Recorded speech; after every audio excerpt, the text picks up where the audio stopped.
¿Sabías que mientras tú celebras los goles de tu selección en el Mundial, hay un departamento de contabilidad en cada gran club de Europa siguiendo el torneo con muchísima atención? Porque resulta que la FIFA acaba de poner sobre la mesa la cifra más alta de la historia para pagar a los clubes por prestarte a sus jugadores.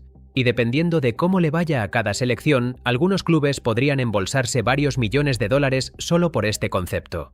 Vamos a hablar del Mundial 2026, el primero con 48 selecciones, el más largo de la historia con 39 días de competición, y también el más caro para la FIFA en cuanto a compensaciones a clubes.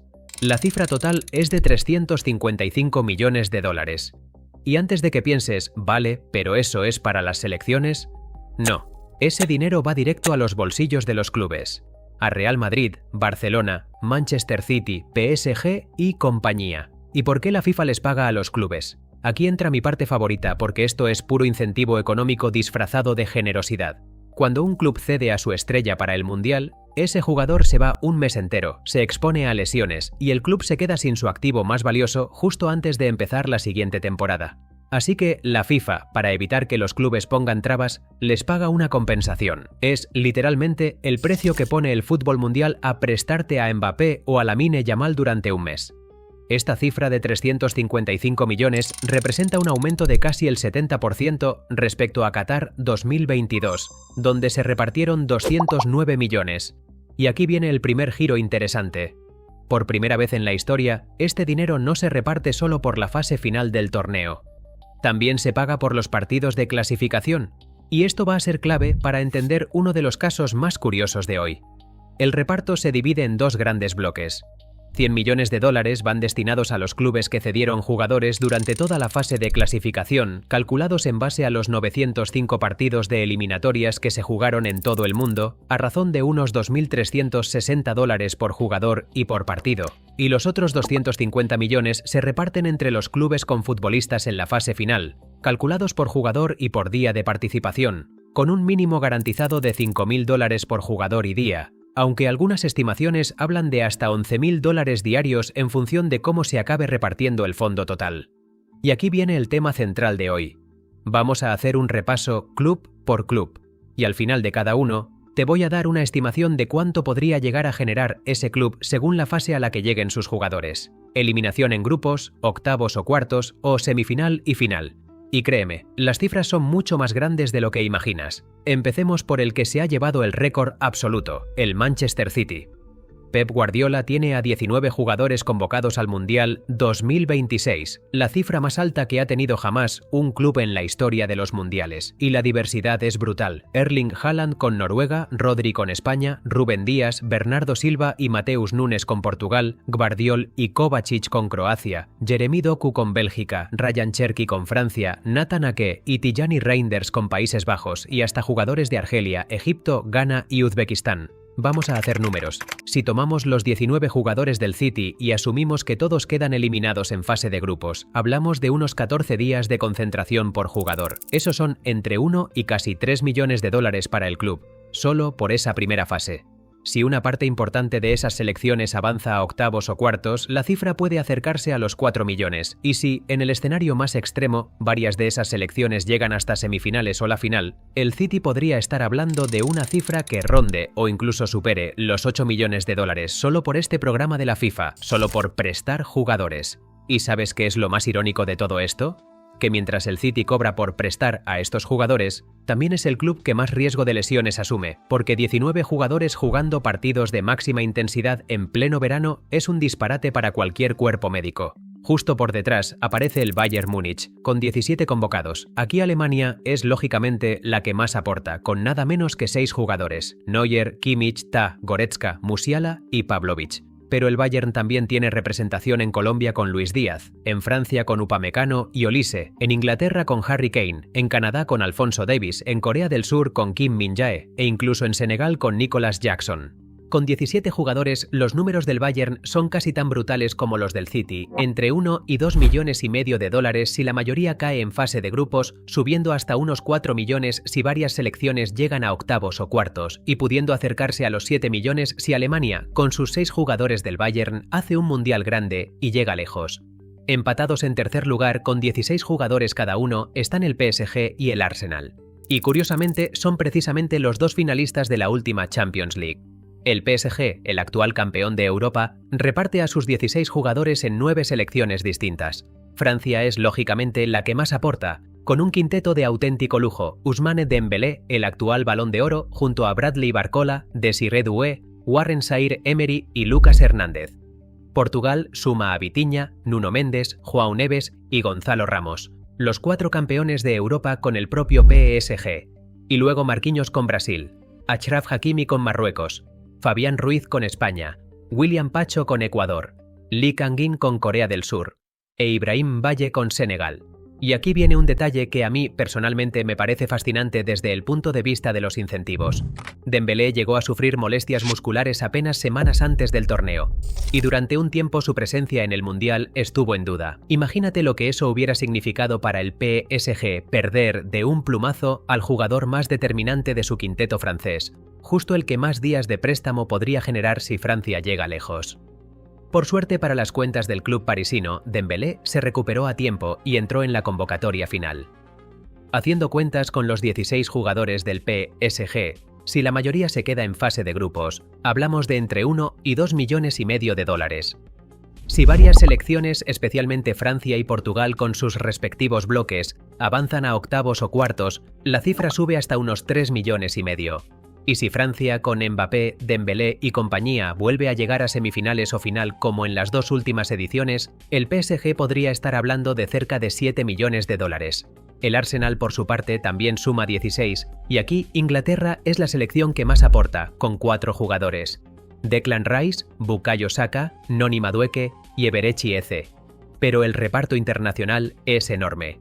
Gabriel Magalhães y Gabriel Martinelli con Brasil, William Saliba con Francia, Martin Odegaard con Noruega, Víctor Gyökeres con Suecia, Leandro Trossard con Bélgica, Jurrien Timber con Países Bajos, Piero Hincapié con Ecuador, Kai Havertz con Alemania y David Raya, Mikel Merino y Martín Zubimendi con España. Con esos mismos 16 jugadores, los números del Arsenal son prácticamente idénticos a los del PSG. Entre 1 y 2,5 millones en fase de grupos, hasta 3,5 millones en octavos o cuartos, y rondando los 7 millones si Inglaterra, con su bloque Gunner, hace un mundial histórico y llega hasta el final. Justo detrás aparece el Barcelona, con 15 jugadores convocados, la cifra más alta de su historia después de los 17 que tuvo en Qatar 2022. Y aquí lo curioso es que la selección que más jugadores azulgranas aporta no es Brasil ni Francia, es España. 8 jugadores del Barça están en la lista de la roja: Lamine Yamal, Pedri, Joan García, Eric García, Dani Olmo, Gavi, Pau Cubarsí y Ferran Torres. El resto se reparte entre Países Bajos con Frenkie de Jong, Brasil con Rafinha, Francia con Jules Koundé, Uruguay con Ronald Araujo, Portugal con João Cancelo, Inglaterra con Marcus Rashford e incluso Egipto con Hamza Abdelkarim. Con 15 jugadores, si la mayoría se queda en fase de grupos, el Barça estaría hablando de entre 1 millón y 2,3 millones. Si España y el resto de selecciones avanzan a octavos o cuartos, la cifra sube hasta unos 3,5 millones. Pero aquí viene el verdadero y sí. Si España, con sus 8 jugadores del Barça, llega hasta semifinales o gana el Mundial en casa de su gran rival continental, el Barcelona podría estar acercándose a los 6,5 millones de dólares. Solo por este concepto. Solo por tener 8 jugadores en la selección anfitriona favorita. Ahora bien, no todos los grandes clubes están en la misma posición, y aquí es donde el sistema se pone realmente interesante, porque revela algo muy potente sobre cómo se distribuye el poder en el fútbol mundial. Pensemos en el Real Madrid. El conjunto blanco lleva 10 jugadores al Mundial, una cifra notable, pero bastante por debajo del récord del City. Aquí destaca Mbappé y Tchouaméni con Francia, Bellingham con Inglaterra, Rüdiger con Alemania, Courtois con Bélgica, Vinicius con Brasil, Valverde con Uruguay, Brahim Díaz con Marruecos, Arda Güler con Turquía y David Alaba con Austria. ¿Notas algo raro en esa lista? Ningún jugador español. El Real Madrid, el club más laureado de la historia, no tiene un solo representante en la selección anfitriona de su propio país. Con 10 jugadores, los números del Real Madrid son sensiblemente más bajos que los de sus rivales habituales, entre 700.000 y 1,5 millones de dólares en fase de grupos, hasta 2,3 millones en octavos o cuartos, y un máximo de alrededor de 4,3 millones de dólares si Francia o Brasil, con Mbappé o Vinicius como referentes, llegan hasta el final. Una cifra notable, pero muy por debajo de lo que manejan el City, el Bayern o el PSG, simplemente por tener menos del doble de jugadores convocados. Y aquí entra la pregunta que de verdad importa desde el punto de vista de los incentivos. Si Francia, con Mbappé y Tchouaméni, llega lejos en el torneo, el Real Madrid cobra. Si Brasil, con Vinicius, avanza, el Real Madrid cobra. Cuantas más selecciones distintas tengas representadas y cuanto más avancen, más diversificado está tu portafolio de ingresos por el Mundial. Ahora vamos con el Atlético de Madrid, que tiene una historia mucho más jugosa de lo que parece a simple vista. El Atleti suma 12 jugadores repartidos en 5 selecciones. La columna vertebral argentina viaja prácticamente en bloque, con la vigente campeona del mundo, Juan Musso, Julián Álvarez, Nicolás González, Thiago Almada, Giuliano Simeone y Nahuel Molina, 6 futbolistas del Atleti dentro de la convocatoria de Argentina. España se lleva otros 3, Marc Pubil, Marcos Llorente y Alex Baena.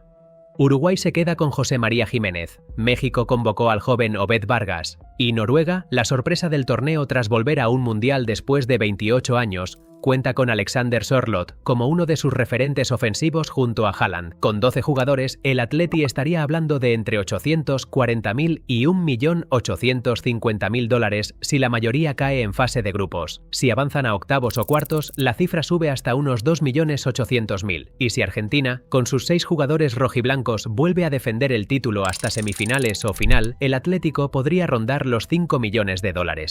Casi la mitad de esa cifra dependería literalmente de lo bien que le vaya a Scaloni con 6 jugadores de Simeone.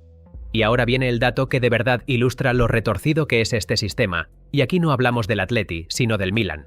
El AC Milan suma 10 convocados con nombres como Christian Pulisic con Estados Unidos, Rafael Leão con Portugal, Luka Modric con Croacia, Mike Maignan y Adrien Rabiot con Francia, Conny de Winter y Alexis Saele-Makers con Bélgica, Pervis Estupiñán con Ecuador, Ardon Hassari con Suiza y Santiago Jiménez con México. 10 jugadores en 10 selecciones distintas. Es, posiblemente, el club con la dispersión geográfica más extrema de todo el torneo. Ni una sola selección le aporta más de un futbolista. Con 10 jugadores tan repartidos, los números del Milan son parecidos a los del Real Madrid. Entre 700.000 y $1,5 millones en fase de grupos, hasta 2.300.000 en octavos o cuartos y un máximo de unos 4.300.000 si alguna de esas 10 selecciones, digamos Francia o Portugal, llega hasta el final. Pero aquí viene el contraste. Recordemos que Italia no se ha clasificado para este mundial por tercera vez consecutiva. Eso significa que la columna vertebral italiana del propio Milan simplemente no suma ni $1 por la vía de la selección absoluta de su país, porque esa selección directamente no existe en este torneo. El Milan tiene 10 convocados al mundial, pero podría haber tenido varios más si Italia hubiera estado presente. Una ausencia que, para un club italiano, no es solo una cuestión de orgullo, también es, literalmente, dinero que se queda sin generar. Esto para mí es la prueba de que este sistema no premia necesariamente a los mejores clubes del mundo. Premia a los clubes cuyos jugadores pertenecen a las selecciones que se clasifican y que más avanzan, y eso depende de factores completamente ajenos al club. La forma de un seleccionador, el sorteo de grupos, una lesión de última hora, o que tu país tenga la mala suerte de competir en una confederación con rivales más fuertes. Y para cerrar, una mención al Liverpool, que suma 11 convocados repartidos en prácticamente 9 selecciones distintas. Aquí destaca el bloque neerlandés con Virgil van Dijk, Ryan Gravenberch y Cody Gakpo, el francés con Ibrahima Konaté, Mohamed Salah liderando a Egipto, Alexis Mac Allister con la vigente campeona del mundo, Argentina, Alisson con Brasil, Andy Robertson con Escocia, Florian Wirtz con Alemania, Wataru Endo con Japón y Alexander Isak con Suecia. Con 11 jugadores, el Liverpool estaría hablando de entre 770.000 y $1.700.000 en fase de grupos, hasta 2,5 millones en octavos o cuartos, y un máximo de unos 4.700.000 si alguna de esas 9 selecciones, ya sea Países Bajos, Francia o Argentina, llega hasta semifinales o la final. Una cifra que, repartida entre tantos países distintos, casi garantiza que el Liverpool va a estar generando ingresos durante todo el mes de competición, pase lo que pase. Y aquí es donde quiero que te quedes con la idea central de todo esto. Este sistema crea un incentivo perverso y fascinante a la vez. Por un lado, a los clubes les interesa que sus jugadores vayan al Mundial, porque eso significa ingresos directos, potencialmente de varios millones de dólares. Pero por otro lado, cada partido que esos jugadores disputan en el Mundial es un partido de riesgo de lesión, de desgaste físico, de fatiga acumulada antes de empezar la temporada siguiente. Los clubes llevan años quejándose de esto, y la FIFA, en lugar de cambiar el calendario, ha optado por la solución más capitalista posible: pagarles más. Cuanto más dure tu jugador en el torneo, más cobra el club. pero también más riesgo asume de que vuelva roto a pretemporada.